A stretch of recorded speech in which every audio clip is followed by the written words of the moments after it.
Assalamualaikum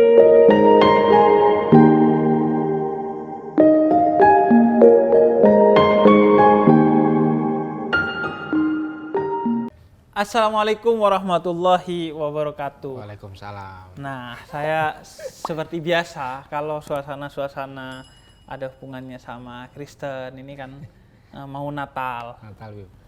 Dan mungkin juga yang menonton pas Natal atau setelah Natal. Nah, kita akan mengajak Bang Eri lagi pasti nih. Siap, Bib. Jadi bukan karena saya gak punya referensi lain, tapi karena sudah klop lah, nyaman ngobrol sama Bang Yeri. Nggak gitu. mulai dari nol lagi lah. Gitu Nggak lah, mulai Bib. dari Ya. nol lagi lah. Jadi, nah Natal itu yang pertama ingin saya tanyakan ke Bang Yeri, Bang, yang paling berkesan tentang Natal yang kaitannya dengan toleransi atau dengan umat Islam, Bang. Iya. Yang paling berkesan tuh, Bib, ketika saya dengar cerita soal seorang tokoh Muslim yang bernama Rianto. Oke. Rianto tuh menurut saya pahlawan Natal sih. Itu kan kejadian tahun 2000 ya, di Jawa Timur, Di Mojokerto. Mojokerto ya, tanggal 24 itu Iya.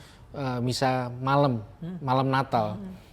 Nah, beliau jaga sama teman-teman Banser, lalu melihat benda asing, lalu dia sadar itu bom, lalu dia mengizinkan bom itu meledak di dirinya sendiri, tubuhnya terurai dan menyelamatkan begitu banyak orang. Jadi menurut saya umat Kristen tidak boleh lupa setiap Natal satu tokoh anak bangsa non Kristen yang punya andil dan bagian, dan kalau nggak salah itu dirayakan juga tiap tahun di sana gitu, ada tapak tilasnya buat Rianto. Dan menurut saya itu simbol dan realita bahwa bangsa kita ini adalah bangsa yang kaya gitu loh. Dalam perayaan Natal pun non Kristen bisa melakukan hal yang sebenarnya Yesus ajarkan seperti itu. Yang Yesus ajarkan. Yang Yesus ajarkan. Bagaimana kalau bahasa saya mewakafkan diri untuk kemanusiaan. Betul. Walaupun berbeda agama. Betul. Dan gimana ya, maksud saya pernah nulis tuh, Bang, tentang Rianto khusus. Pernah waktu itu. Saya membayangkan, Bang, orang meluk bom sudah pasti mati. Iya. Dan ini untuk mereka yang bukan saudaranya sebagai satu agama. Betul, betul. Buat saudara yang seagama pun kayaknya orang seperti saya mikir dan akhirnya dilempar lagi tuh bom kayaknya. Buat saudara kandung aja, buat saudara kandung belum tentu. Belum tentu. Makanya itu dahsyat, dan menurut saya itu monumen yang seharusnya diingat kita. Dan karena ingatan kita pada monumen besar ini menyebabkan kita lupa kepada stigma. Iya, hingar-bingar stigma, asumsi. Lupa untuk kemudian asumsi, stigma, dan segala hal-hal yang menyebabkan kehangatan di antara kita umat antar agama ini hilang. Iya. Diingat itulah kalau setiap Natal gitu, agar kehangatan ini tumbuh. Nah, Bang, itu versi yang orang-orang yang menjaga juga perayaan Natal, yang mengucapkan juga selamat Natal.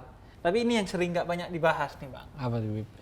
Orang yang menilai dengan argumentasi yang juga bisa diterima bahwa seorang Muslim tidak boleh mengucapkan selamat Natal. Saya ingin infokan ke Bang Yeri dan semua penonton yang mungkin Kristiani. Dalam Islam kan ada pandangan yang tidak memperbolehkan mengucapkan selamat Natal, Bang. Dan dia punya argumen sendiri, punya tokohnya sendiri. Nah, pandangan Bang Yeri, kalau misalnya saya aja, saya gak ngucapin selamat Natal pas 25 Desember. Itu menurut Bang Yeri gimana, Bang? Kan orang kadang kita menganggapnya, itu akan bermasalah, menyakiti hati orang Kristen. Jadi dalam pandangan Kristen sendiri ya, kebersamaan itu menjadi sesuatu yang sangat penting. Jadi ada yang lebih penting dari ketersinggungan, yaitu kebersamaan. Makanya ada ayat yang berkata, kalau kamu ditampar pipi kanan, kasih pipi kiri. Kenapa? Untuk tetap menjaga. Berdoalah buat musuhmu, berdoalah buat orang yang menganiaya kamu. Dalam artian, iman Kristen harusnya mendorong orang-orang yang mempercayainya untuk demi tetap bisa menjaga hubungan, kebersamaan. Harusnya tidak boleh ada ketersinggungan. Harusnya ada dalam sebuah pengertian yang disebut dalam firman Tuhan itu roh pengertian.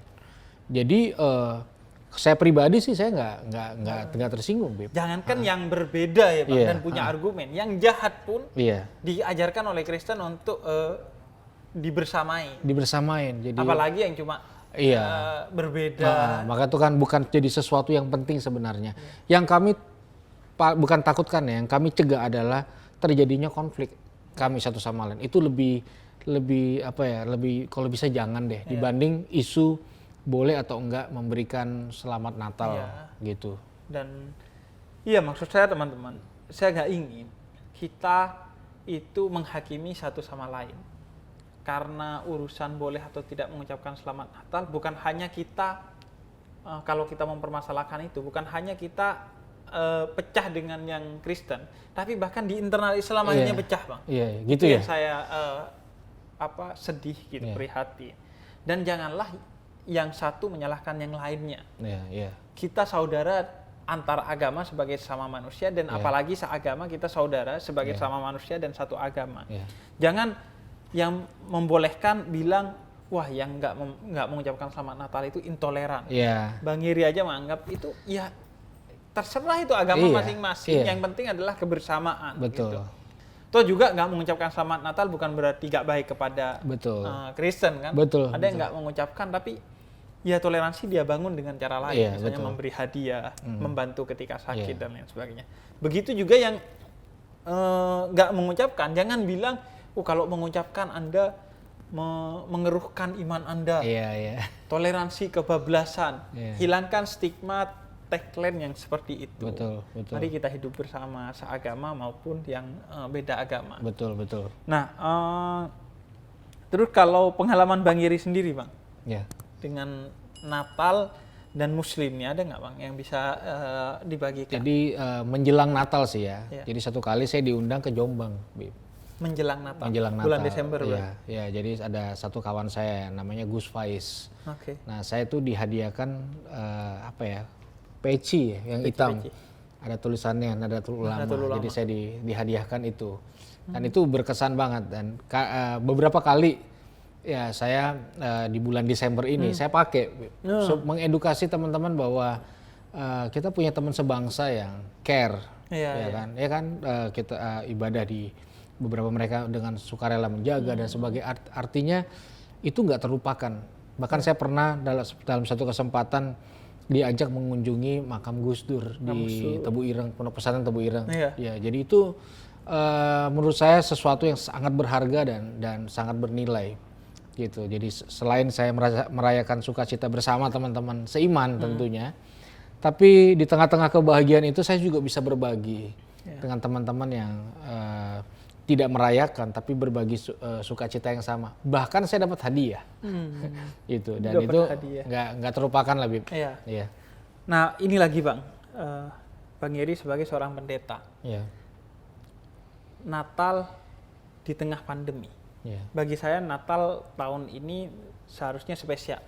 Jangan kita meratapi lah. Kita harus selalu optimis. Natal di tengah pandemi. Ada ini nggak, Bang, menurut Bang, yang berbeda apa, dan ada nggak instruksinya? Ini karena Natal ini dengan pandemi sebaiknya seperti ini dan seperti itu gitu. Jadi karena masih dalam pandemi COVID-19 dan akumulasi angka juga yang ada. Jadi saya mendorong untuk teman-teman Kristen menjalankan ibadah Natal tetap dengan standar protokol kesehatan. Kita jangan memaksakan keadaan. Kita tahu Natal tuh waktunya berpelukan dengan keluarga, berbagai cerita dan banyak kan. Tapi kita sama-sama tahu bukan cuma Natal, Lebaran juga kan. Lebaran, Idul Adha juga. Lebaran saya nggak pulang kampung. Satu-satunya selama hidup saya nggak pulang kampung. Nggak Lebaran sama orang tua satu kali itu. Bahkan ini bisa kita pakai sebagai sebuah perenungan. Ketika Yesus lahir di dunia, apakah dia sudah lahir di hati kita? Jadi kita punya banyak waktu lebih ke internal sebenarnya, membangun Natal bersama-sama dengan keluarga, membangun kehangatan bersama, introspeksi, melihat, mendefinisi ulang lagi kehidupan ini. Dan itu akan sulit kalau kita tidak dalam sebuah suasana yang yang seperti dikondisikan sekarang ini. Jadi menurut saya Natal ini tetap menjadi Natal yang luar biasa, tapi dengan cara yang berbeda, begitu. Bener nggak Bang, kalau saya bilang di Islam itu bahwa Tuhan tidak hanya di Ka'bah, Ya. tapi utamanya Tuhan itu di hati. Begitu juga nggak Bang dalam Kristen, bahwa tidak di gereja. Ya. Jangan kemudian merasa kalau nggak gereja nggak Ya. Natalan. Iya, benar. Ya, Benar nggak, Bang? benar, Bib. Karena ada sebuah pandangan, Christ in you, Tuhan di dalam kita, dan itu cukup. Disitulah kita menemukan rasa cukup ketika kebesaran, dia berhak tinggal di mana aja. Bahkan di Timur Tengah, di Israel, dimanapun, di gedung yang indah. Tapi dia memilih tinggal di dalam kita, supaya dia melahirkan realita-realita baru. Dan itu butuh perenungan, dan butuh ruang yang luas dalam pemahaman, sehingga kita bisa meresapi baru. Jadi kita tidak lagi sepertinya hidup mengejar tujuan, tapi menyatakan tujuan yang sudah ada. Ya. Dan menurut saya itu satu gambaran yang sama sih waktu yang Habib sering sampaikan. Bahkan ada buku ya, Bib, ya? Ada buku Ada Tuhan. bukunya. Dan saya sebutnya memang Tuhan tak di Vatikan, tak di Ka'bah, tak di tembok ratapan, tapi Tuhan ada di hatimu. Karena itu bagi semua agama kan, yang Kristen menganggap di Vatikan, atau yang Yahudi menganggap di tembok ratapan. Dan luar biasa Natal tahun ini sebagaimana Lebaran kemarin adalah karena itu ya Bang, kita diberi waktu oleh Tuhan untuk merenungkan, Betul. menghadirkan Tuhan di hati. Kan biasanya kita kadang nih Lebaran gitu, yang kita dapatkan cuma gemerlapnya doang. Betul. Ibadahnya malah kadang nggak dapat. Betul. Menurut saya Natal ini adalah Luar biasa. tempat di mana Tuhan menunjukkan mana aksesoris, mana esensi. Iya, Kembali ke esensi, singkirkan semua yang sifatnya aksesoris. Betul.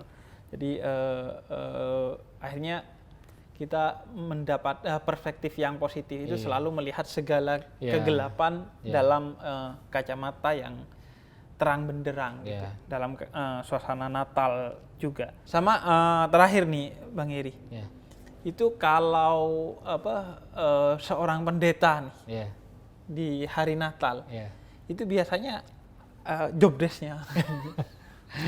Kalau Habib kan biasanya ceramah, kemudian mimpin sholat, kemudian di silaturahmi. Ini kan hal-hal seperti ini nih, Anda jangan anggap kecil gitu.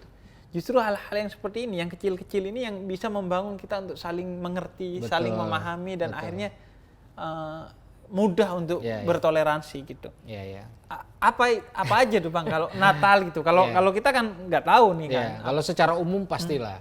Semua yang sifatnya hingar-bingar. Jadi kalau saya pengkhotbah, pendeta, biasanya penuh dengan jadwal khotbah, ibadah Natal di mana-mana.